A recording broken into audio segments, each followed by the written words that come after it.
Assalamualaikum warahmatullahi wabarakatuh. Bismillahirrahmanirrahim. Alhamdulillahirrabbilalamin. Wabihi nasta'inu ala umuri dunia wadin. Wa ala alihi washabihi ajmain. Amma ba'du. Puji dan syukur patut kita panjatkan pada Allah Subhanahu wa taala. Hingga saat ini kita masih diberikan kesehatan, kenikmatan dan ketetapan iman Islam kita pada Allah Subhanahu wa taala. Salawat dan salam semoga senantiasa tercurahkan pada Nabi Muhammad SAW. Siswa-siswi calon peserta didik SMPN 1 Cibeber, alhamdulillah kita bisa bersilaturahim pada kesempatan ini walaupun tidak dilaksanakan secara tatap muka. Sebagaimana kita ketahui bersama bahwa saat ini masih terjadi penyebaran COVID-19 di Indonesia. Bahkan di daerah kita juga sudah melanda cukup signifikan. Untuk itu, kegiatan MPLS yang sedianya akan dilaksanakan dengan tatap muka, walaupun dengan terbatas, terpaksa ditunda dulu. Menunggu datangnya atau menunggu keadaan menjadi normal kembali. Untuk itu, mudah-mudahan pada siswa-siswi calon peserta didik SMPN 1 Cibeber bisa memaklumi dan tetap semangat, tetap jaga kesehatan, tetap laksanakan protokol kesehatan agar kita tidak terpapar virus tersebut. Baiklah, pada kesempatan ini Bapak akan menyampaikan materi terkait dengan kurikulum yang digunakan di SMPN 1 Cibeber.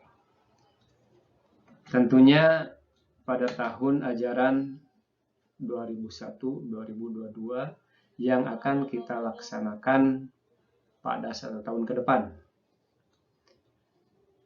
Namun sebelumnya alangkah baiknya Bapak perkenalan dulu. Nama Bapak Herdiai, SPDI. Bapak di sekolah ini mengajar agama atau pendidikan agama Islam sekaligus merangkap sebagai wakasek kurikulum. Untuk itu, mudah-mudahan kalian semangat untuk mendengarkan materi yang akan Bapak sampaikan selama beberapa menit ke depan. Baiklah, pada kesempatan ini Bapak awali dari pengertian kurikulum. Sebenarnya apa sih yang namanya kurikulum? Karena tentu kalian udah pernah dengar atau mungkin selintas juga pernah mendengar apa itu kurikulum. Tapi pada kesempatan ini Bapak bahas sedikit terkait pengertiannya supaya kalian tidak bingung. Nah, secara etimologis atau menurut bahasa, kurikulum berasal dari kata yang diambil dari bahasa Yunani, yaitu kuril yang berarti pelari, serta curere yang berartinya tempat berpacu. Istilah ini dahulunya digunakan dalam dunia olahraga. Untuk itu, kok bisa masuk menjadi pengertian masuk pada dunia pendidikan? Kita lihat berikutnya. Nah, kata di atas ternyata diadaptasi ke dalam dunia pendidikan menjadi sejumlah mata pelajaran yang harus dipelajari atau ditempuh oleh seorang peserta didik demi mendapatkan ijazah sebagai penghargaannya. Nah, ini tentu saja kurikulum ini menjadi hal yang penting bagi kita, karena ternyata walaupun asal katanya dari pelari dan atau tempat berpacu, ternyata selanjutnya ini diadaptasi oleh dunia pendidikan bahwa kurikulum ini hal-hal atau mata pelajaran yang harus dipelajari oleh kalian atau ditempuh oleh seorang peserta didik demi mendapatkan ijazah sebagai penghargaannya. Maka secara otomatis kalian ingin dapat ijazah, ingin lulus dari satu satuan pendidikan atau satu sekolah, maka kalian harus mendapat atau menyelesaikan sejumlah mata pelajaran yang telah ditetapkan oleh pemerintah maupun baik pusat maupun daerah. Jadi, nah ini akan menjadi sebuah tantangan bagi kalian untuk dapat menyelesaikannya hingga layak lulus dari sini. Nah, selanjutnya pengertian kurikulum menurut istilah tentunya sedikit berbeda, tetapi arahnya ke sana. Jadi pengertian kurikulum adalah kumpulan rencana, tujuan, materi pembelajaran, dan bahkan cara mengajar yang digunakan sebagai pedoman oleh para pengajar demi tercapainya tujuan akhir pembelajaran. Nah, ini lebih lengkap, lebih luas, lebih mengarah pada pendidikan yang sedang kita laksanakan. Jadi, pengertian kurikulum adalah kumpulan rencana, tujuan, materi pembelajaran, dan bahkan cara mengajar yang digunakan. Nah, ini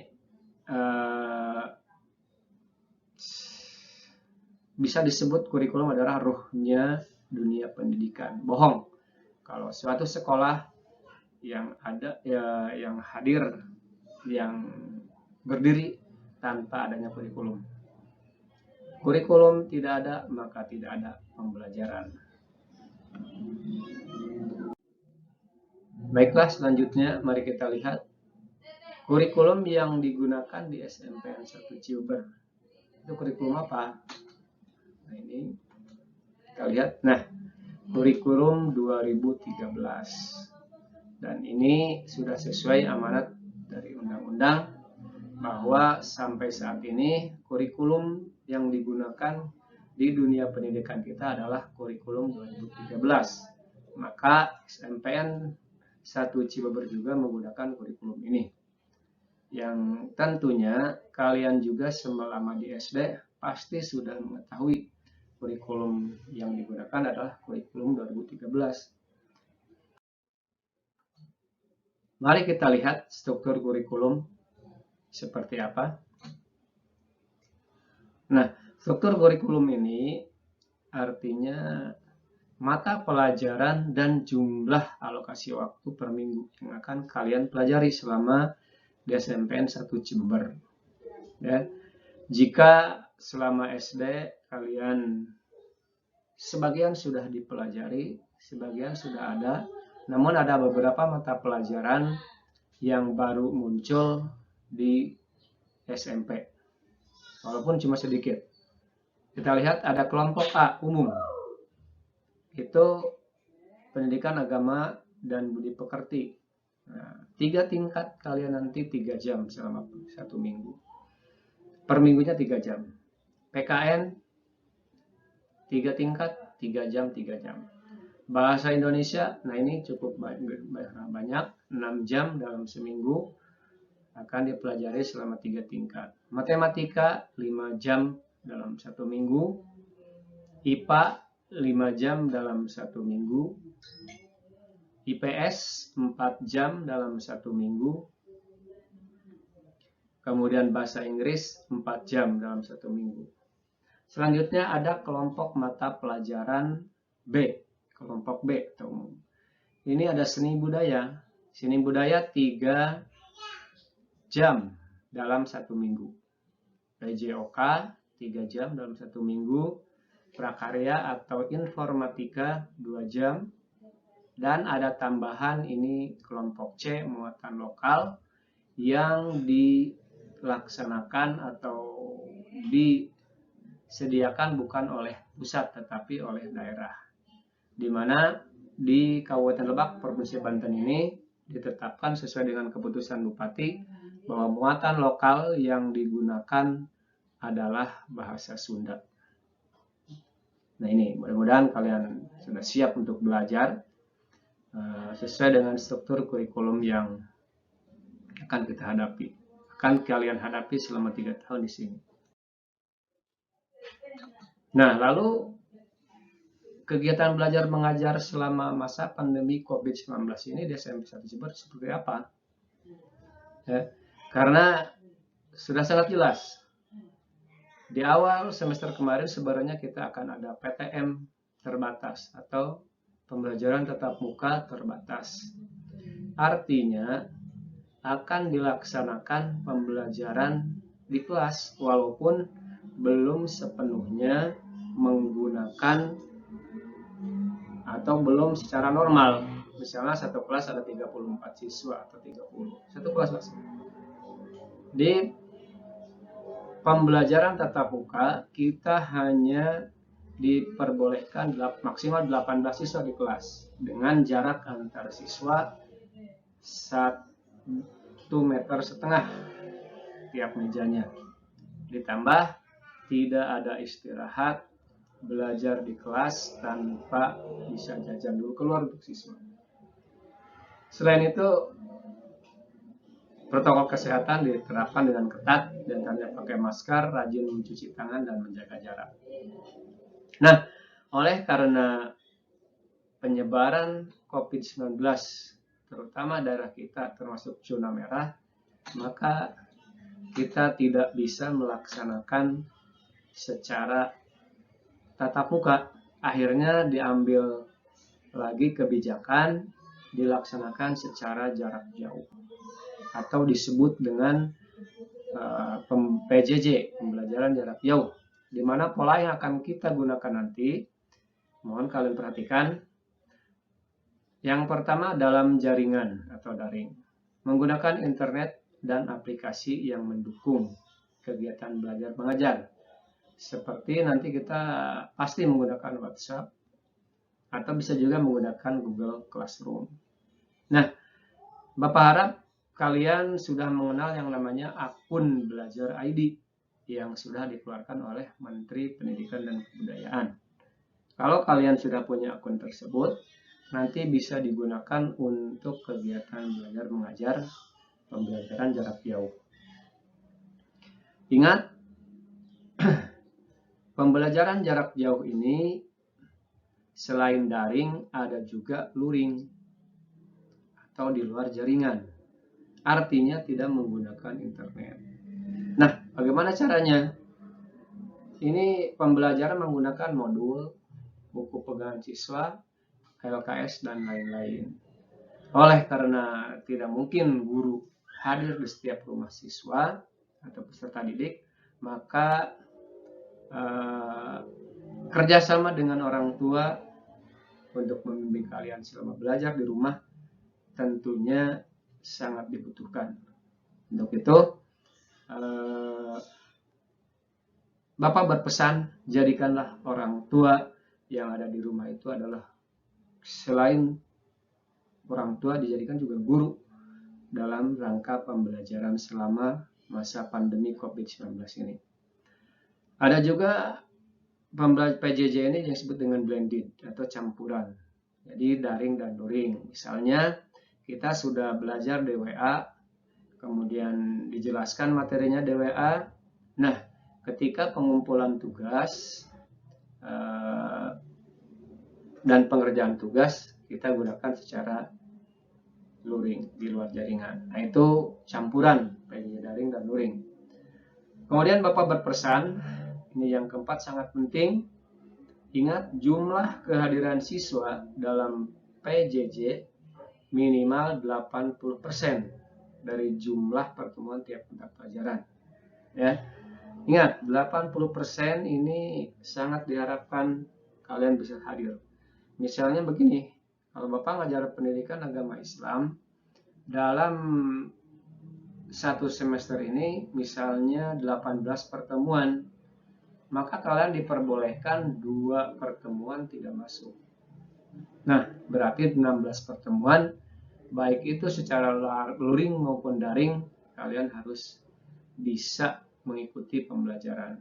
Ini dalam rangka untuk menghindari jangan sampai banyaknya siswa yang putus sekolah akibat tidak mau mengikuti kegiatan pembelajaran. Kita lanjutkan. Ya, nah, kalian juga harus tahu standar kompetensi lulusan SMP. Setelah lulus SMP ini apa sih yang akan kalian dapatkan nanti? Kita lihat yang pertama ranah sikap. Sikap yang dimiliki, yang pertama, kalian akan beriman dan bertakwa kepada Tuhan Yang Maha Esa. Sudah jelas, ini menjadi modal awal kita sebelum kita menambahkan ilmu pengetahuan atau sebelum kita berperilaku yang lain. Iman dan takwa kita pada Tuhan Yang Maha Esa. Apabila kita muslim, ya tentunya pada Allah Subhanahu wa Ta'ala. Jika non muslim, maka itu sesuai dengan kepercayaan agamanya masing-masing. Kemudian ada berkarakter, jujur, dan peduli. Ya. Siswa SMP nanti akan berkarakter. Misalnya dia berkarakter mampu menghadapi soal-soal matematika dengan cepat. Kemudian jujur, menjadi modal untuk menghadapi kehidupan selanjutnya, dan peduli tetap bersama. Kemudian juga lulusan SMP ini bertanggung jawab, pembelajar sejati sepanjang hayat. Nah, ini dalam agama juga diwajibkan kita untuk belajar sepanjang hayat. Ya, dalam hadisnya itu minal mahdi ilal lahdi, mulai dari keluar dari dalam kandungan sampai masuk liang lahat, kita wajib belajar. Walaupun tidak sekolah lagi, ya kita harus belajar. Karena hidup ini tidak cukup jika hanya belajar misalnya 2-3 tahun atau selama sampai SMP atau SMA. Kemudian yang kelima, kita sehat jasmani dan rohani.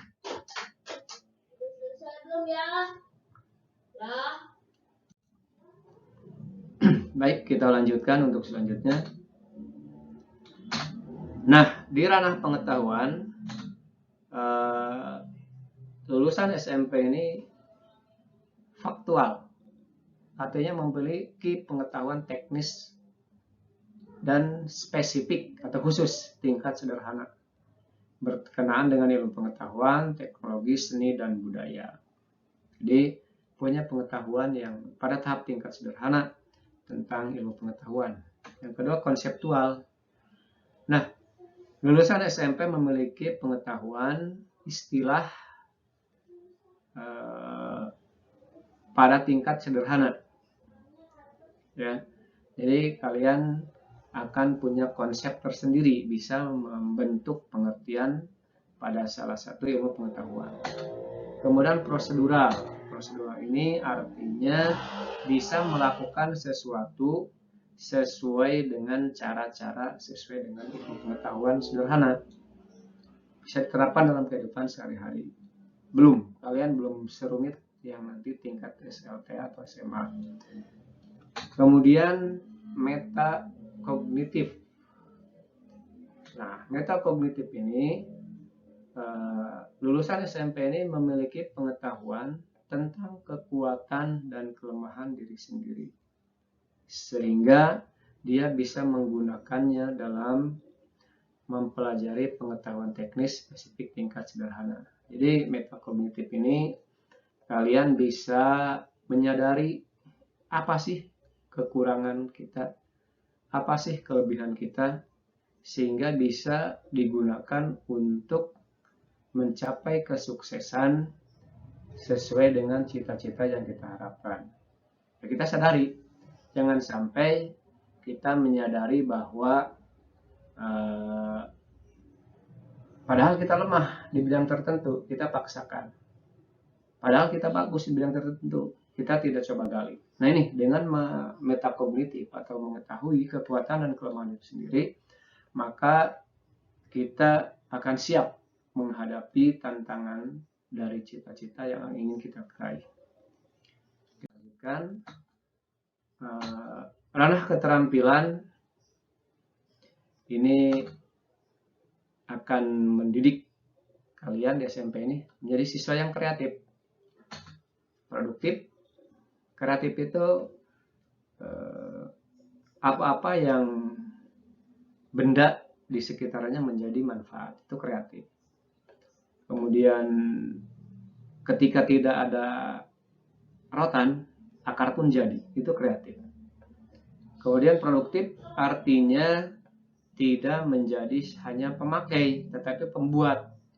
Misalnya sekarang ini smartphone, kemudian game, kalian tidak hanya menjadi pemakai, tetapi juga pembuat gamenya.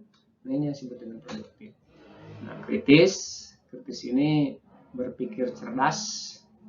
Ketika mendapatkan salah satu pengetahuan, tidak langsung menerima, tapi coba memahami dengan sesuai yang dimiliki.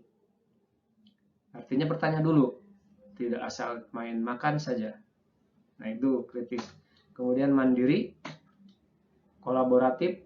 Kalau mandiri sanggup mengerjakan sesuatu secara sendiri, tidak manja. Kemudian kolaboratif itu artinya bisa berkolaborasi atau bisa bekerja sama dengan yang lain.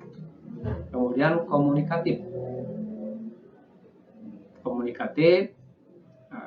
bisa berkomunikasi, bisa berinteraksi dengan rekan-rekan ya, dengan apa yang dipelajari di studi pendidikan dan sumber lain. Artinya tidak melulu hanya didapatkan di kelas, tetapi dari luar juga didapatkan ilmu pengetahuan. Itu komunikatif. Nah, kita lanjutkan. Ada yang disebut dengan kriteria ketuntasan minimum. Nah, ini kalian harus tahu apa sih KKM. Kalau di SD mungkin sudah pernah dengar, Bapak jelaskan lebih lanjut di sini. Jadi KKM ini adalah kriteria atau nilai paling rendah untuk menyatakan peserta didik mencapai ketuntasan. KKM akan ditetapkan di awal tahun pelajaran oleh satuan pendidikan berdasarkan hasil musyawarah guru mata pelajaran di satuan pendidikan atau beberapa satuan pendidikan yang memiliki karakteristik yang hampir sama. Nah, ini KKM ini sekali lagi nilai yang mesti kalian raih untuk menunjukkan bahwa kalian kompeten di mata pelajaran tertentu. Jadi nilai terendah. Nah, di SMP ditetapkan 65. Jadi kalian bisa disebut lulus nanti untuk satu mata pelajaran jika rata-rata nilai kalian yang dimiliki misalnya di akhir semester itu 65. Di bawah itu berarti kalian tidak lulus, tidak tuntas. Nah, ini ingat, 65 ini adalah target kalian minimal untuk mencapai nilai kelulusan atau syarat naik kelas. Nah, bagaimana jika tidak mendapatkan? Nanti ada remedial, ada pengayaan untuk mendapatkan nilai 65 ini. Jangan khawatir, tentunya tetap optimis. Baik, selanjutnya ini yang terakhir Bapak sampaikan, penilaian sikap. Nah, ini penilaian pengetahuan, penilaian keterampilan menjadi alat untuk menilai keberhasilan belajar kalian selama di SMP. Jadi nanti kalian akan dinilai sikapnya. Sikapnya itu adalah sikap sosial, sikap spiritual. Sikap spiritual itu sifat ibadah pada Allah Subhanahu wa taala. Kemudian pengetahuan itu biasanya kita di akhir semester atau ulangan harian yang ditulis menuntut pengetahuan kita. Sedangkan keterampilan adalah penilaian aktivitas atau sering disebut kita praktek. Jadi penilaian keterampilan ini nanti ada proyek, ada praktek, ada juga unjuk kerja dan sebagainya. Nah, itu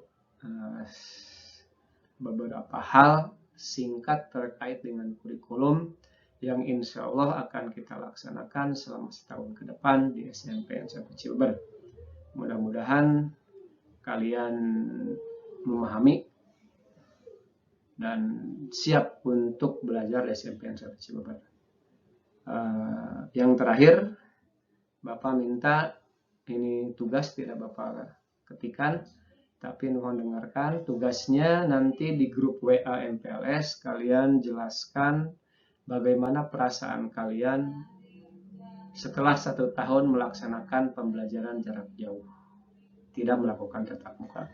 Jadi sekali lagi tugasnya tuliskan di grup WA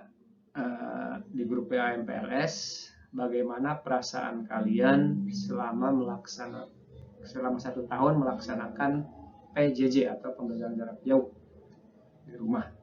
Bagaimana belajar dan bagaimana ibadah kalian. Itu saja yang bisa Bapak sampaikan terkait kurikulum.